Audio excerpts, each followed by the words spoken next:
Hey peoples, it's Michael. Sorry for the late video, but this topic was a hard one, so it took me longer than I thought it would. Anyway, if you click this video, then you know that female characters in shonen anime absolutely suck. And you know who would be the absolutely right person to talk about it? A man. Am I right? What?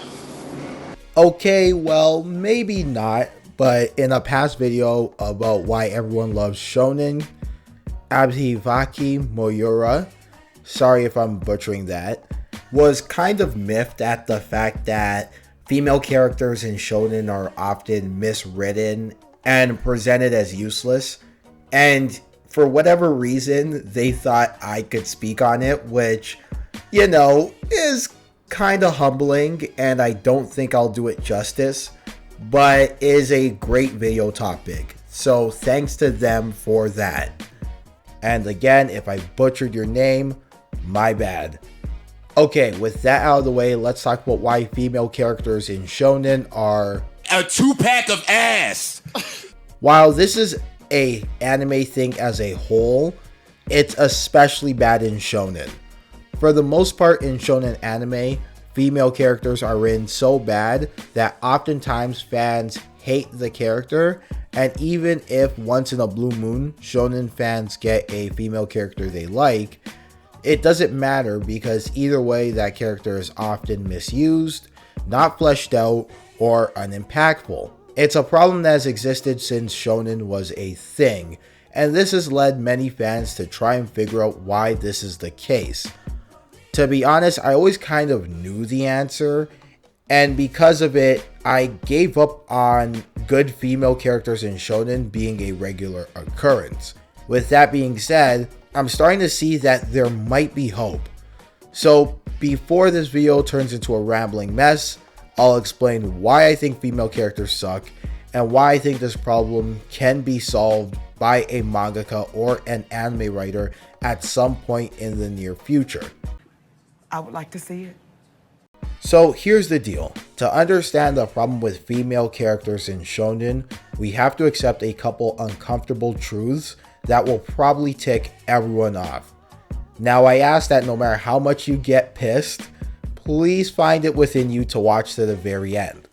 Get it? Got it? Good. Uncomfortable truth number 1. Shonen is for the male population, and that's okay. The word shonen roughly translates to teen boy or juvenile, so it's common knowledge that shonen anime is catered to males aged 12 to 18. Now, women and half-decent men, please don't exit the video when I say what I'm about to say, because I swear I'm going to come to the point soon. But if shonen anime was supposed to cater to women, then the genre would be called shoujo anime. For the uninitiated, shoujo anime is already a thing and is a genre which refers to anime that target the demographic of teen girls and young women, and that's okay. Also, hate to say it, but it's not like men are presented in the brightest of lights over in shoujo either, but honestly I get why. And for the sake of brevity, that's another video for another time. But I know the ticked off portion of the fan base is probably saying, Michael, almost all the popular anime in Western mainstream culture are shonen, or at the very least shonen adjacent. I know, which leads me to every boom of anime popularity in the West was because of shonen or shonen adjacent anime. Now, this one admittedly is a bit debatable because depending on what got you into anime, you might have a different view. But the fact it's actually a legit argument is kind of telling of what people like in their anime.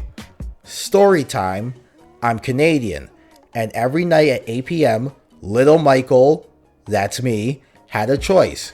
I could keep watching the Raptors, who were usually losing around this point in their history by a lot, keep disgracing our country, or turn on Dragon Ball Z. So you best believe I and so many other kids were watching Dragon Ball Z, And by this point, the Buu saga was already done, so we were watching reruns. What does that story have to do with anything? Well, A, Raptor fans today complaining about Pascal Siakam, who made the All-NBA team in 2 of the last 3 years, are spoiled and don't know what the early 2000s Raptors were like. Shout out to Rafael Russo. But B, and more importantly to this video, it's an anecdote that I like to tell the people who question the video after video that point out how massively popular Dragon Ball Z was in the West. And I'd like to add that these videos also point out that Dragon Ball Z nearly single-handedly turned the term shonen from a word to describe a demographic into a full-blown genre. But it doesn't stop there, because in the early 2000s, here came the big three of Naruto, One Piece, and Bleach, which caused an explosion of popularity. And you know what all 3 of these shows are? Shonen. Now, technically, One Piece, the anime, started in 1999, but let's be honest, its prime years were in the 2000s. Now, I could go in depth about Attack on Titan, One Punch Man, My Hero Academia, etc., but you get the point. Nearly every time anime reached its peak popularity in the West, it was in large part due to shonen. Not only that, but there is something almost always similar about each story's main protagonist, which again leads me to uncomfortable truth number 3. Shonen intensely caters to teens and men who are down on their luck, aka it's counterculture popular.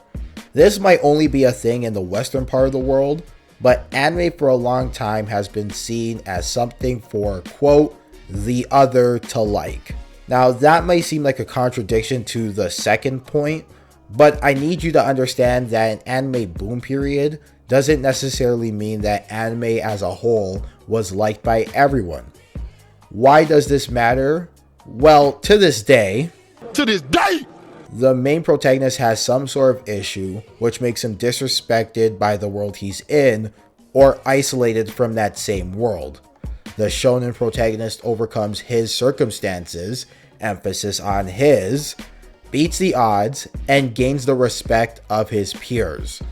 So then the question becomes this: if you're a teenager who's struggling in the world today, wouldn't it be an appealing message to you to see a Goku, a Naruto, an Ichigo, a Deku, etc. beat the odds?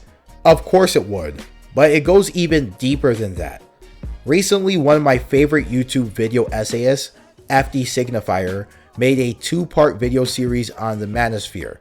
Now, what I'm about to say about his video is a huge oversimplification of his videos, and I encourage you to go watch these videos as well as his edgelord video, by the way.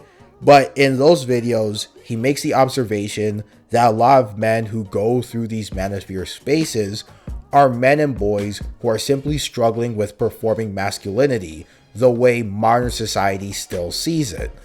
Whether it be getting girls, male fashion, finances, etc., men are just looking for some help. And while he does mention that the reason these men come to these spaces is because a lot of time the world has a blind spot to helping males like this, I would even take it a step further and say this: a lot of young boys and men struggling in the world today typically go to 3 avenues of media to escape society's expectations entirely: video games, comics, and anime/manga. I would even make the argument that unlike video games and comics, the male anime fandom tends to be very insular. Sure, there is overlap between liking anime and other nerd properties, but those who like anime are typically not hardcore gamers or hardcore comic book fans. They are usually exclusively hardcore anime fans. So these 3 truths basically mean that, in short, shonen is A, a genre that caters to men, B, becomes popular because of men, and C, is popular because men who come into it in times of vulnerability. And is that absolutely the most healthiest thing in the world? No, not all the time. But unfortunately, unless anyone else has any better ideas, it's actually kind of needed. I mean, I'd rather a man who's vulnerable and needs support of other men go towards an anime fandom than, let's say, other more dangerous avenues. And you can use your imagination as to what those other avenues are, but the point still remains.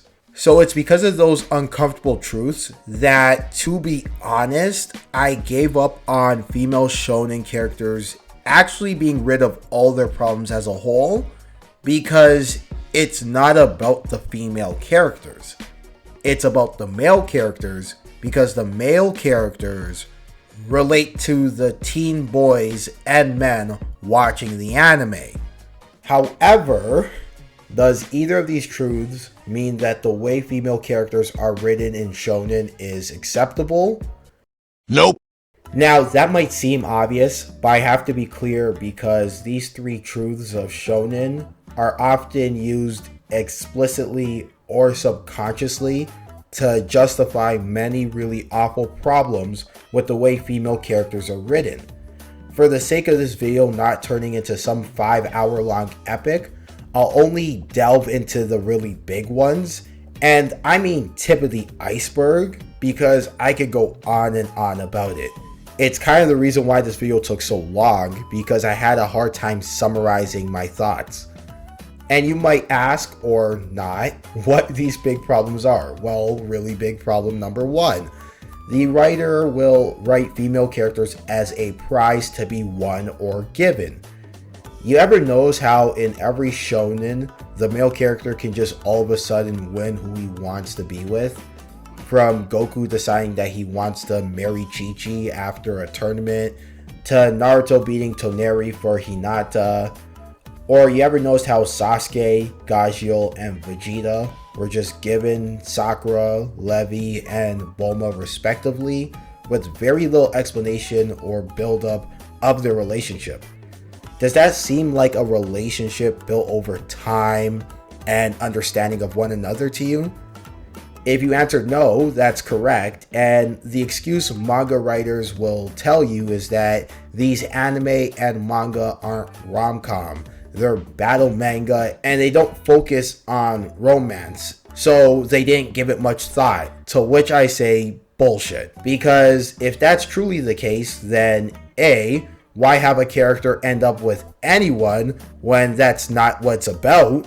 And B, if stories like Inuyasha, Cowboy Bebop, and Berserk can balance romance and action well, then the typical shonen can too. Then I came to this epiphany. Here's what it really is. Kishimoto, Mishima, and Toriyama either see relationships as the male being rewarded for performing masculinity and their prize being that good-looking, attractive, desired female at the end of their journey, or think that's what their fan base wants to see and on some level are just giving in to the fantasies of their audience. And on some level they are right. Again, males come to shonen because they want to see characters they can relate to rise up and become the man's man, and to many that means getting the girl. But then this leads to the other issue. Writers will write stories with the thought in mind that if the female character is doing definitively better than the male character, then that male character is seen as not good at performing masculinity in the anime, and when they are not performing masculinity, quotation marks on masculinity, they are mocked. Now, it's time I should mention that when I say performing masculinity, I'm referring to it in context to characters in the respective anime not being good at the thing the show presents as the thing to be powerful at, or at least are not as powerful as their peers in the anime are at that thing.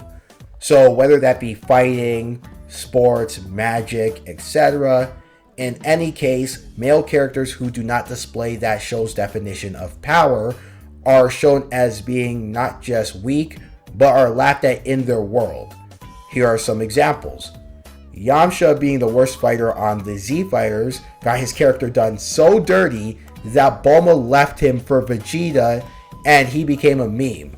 The best part is, it's not like Vegeta had some display of romantic affection towards Bulma, or we got some on-screen kind of showing of how Yamcha and Bulma's relationship deteriorated. Nope, it just kind of happened randomly. Here's an even better example. Jet and Joy from Fairy Tail were always looking for Levy's attention. They even joined a team with Levy. But since they weren't really good fighters, and Gajio just ended up on Fairy Tail, he somehow ended up with Levy for no other reason than it would be a good storyline decision to match him up with somebody. Hey everybody, it's Michael from the future, and I want to be clear that women don't necessarily have to be with a man who they were with before or was kind to them the entire time. So what I'm not saying is that Yamcha, Jet, and Joy deserve to be in romantic relationships with Bulma and Levy respectively simply for being nice or available. What I am saying is that these were not cases of women having the agency to choose their respective partner. However, it's clear that Dragon Ball Z and Fairy Tail respectively only had these two instances happen because they deemed the men who are with these women in those instances to be ineffective as fighters and furthermore men, so they had them become punchlines because of it. Get it? Got it? Good? Okay, back to the video. Oh, and by the way, it's because of these two really big issues why a lot of inexplicably poor decisions happen when it comes to writing female characters. Anime writers and mangaka don't want to look sexist, but at the same time, they don't want to make a female character better than any male character they like, because then that character looks like an ineffective male in their and their fan base's eyes respectively. For example, comment if you've seen this before. Anime writers will say a female character has a lot of impressive skills, but they won't actually show it on screen for fear that it upstages the male character. This is why Naruto will say characters like Tsunade and Sakura are strong, but they fall flat on their face when it's time for them to perform. Not to mention that in the name of presenting female characters as eye candy to win for that man on that protagonist journey, that female character is written with minimal depth and is basically treated like a glorified MacGuffin. For example, are we really going to pretend that Hinata and Orihime are more than just their shy ooh woo personality, or that if they do have a personality, it's just a mean, heartless tsundere like Tsunade, Ino, and Lucy? Oh, and never mind that these shows miss the boat on explaining that desire doesn't mean access.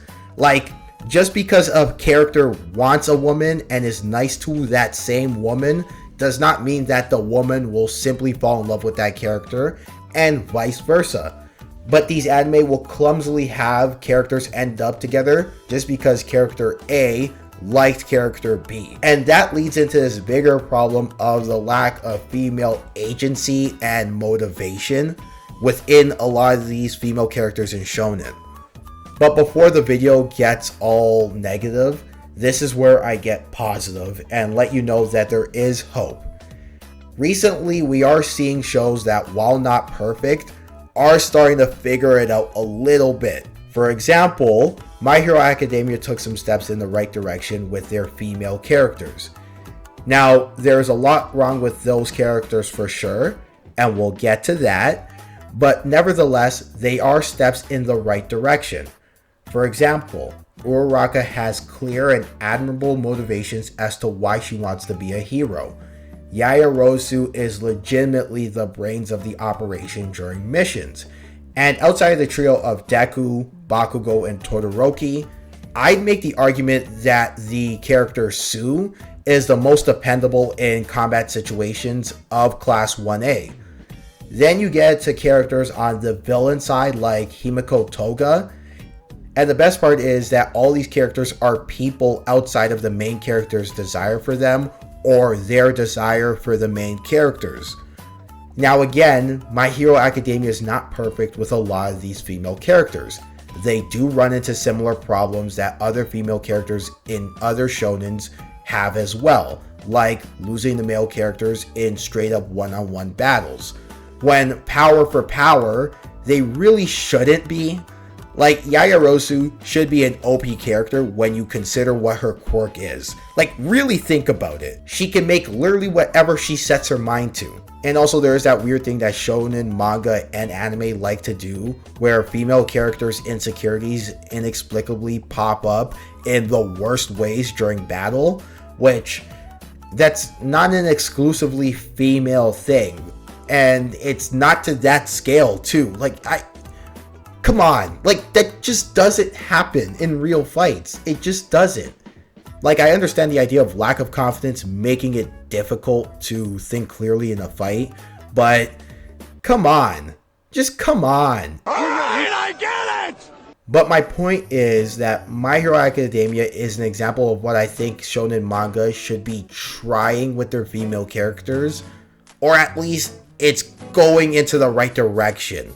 If I had to summarize the problem with female characters in shonen anime, I would say that mangaka and writers have struggled to figure out a way to say in the same breath that shonen anime and manga is for men and boys to relate to, but women and girls are not second class in that work of art or in real life. But I'm happy to say that that is starting to change with new shows like the aforementioned My Hero Academia, Jujutsu Kaisen, The Promised Neverland, and even in some ways, Attack on Titan.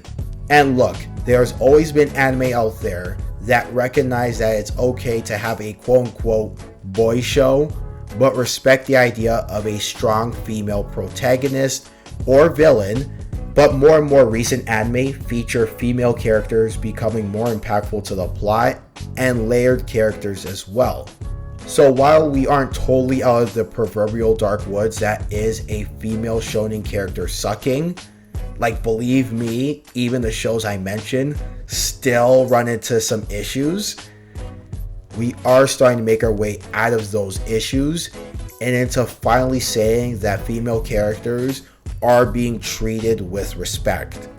In other words, what I'm trying to say is that you don't have to diminish female agency or female empowerment to tell a good story that caters to men. Both of these things are possible in the same story. A good male character that men who are struggling can look up to, but a strong female character that women can also see and say, that represents us well. But anyway, that's the video. Once again, thanks to the big homie Abhivaki Mayura for the idea. I don't even know if I said it right the first or second time. I changed the pronunciations, but let me know if I butchered that. But again, thank you for the idea. And to anybody else, if you have an idea on what the next video should be, you can mention it below. Not saying I'll do it for sure, but I do look and listen. And that reminds me, when it comes to this video, let me know what your thoughts are on it, because it's a topic that I think is a growing conversation.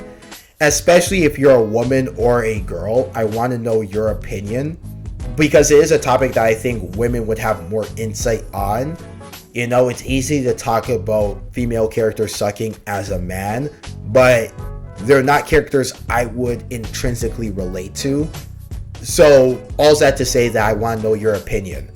And that also reminds me that this is a spicier topic than usual on this channel. So let's try to keep the comment discussions that I love to have with y'all, by the way, civil. And to our credit, with the exception of a couple people here and there, the community of this channel does tend to keep it pretty civil and just about anime.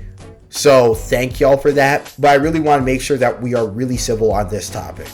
That doesn't mean censor yourself, but know the difference between being real and just being straight up toxic. Finally, be sure to like and subscribe. I am starting to take the channel more seriously, as you guys can tell, even though this video did take a little bit longer than my usual uploading schedule. And so because of that, another video is coming really soon. But until that video comes, peace and love. Take care, everybody.